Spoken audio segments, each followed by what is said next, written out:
Good morning friends. তো সকালবেলায় চা থেকে আমার ব্লগটা শুরু করলাম। এই সকালবেলা চা খাওয়া হবে,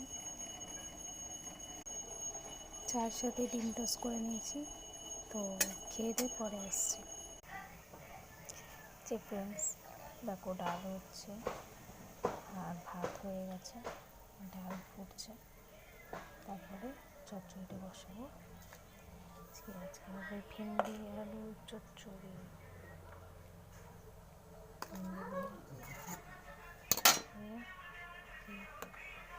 দিয়ে চিংড়ি মাছের চচ্চড়ি।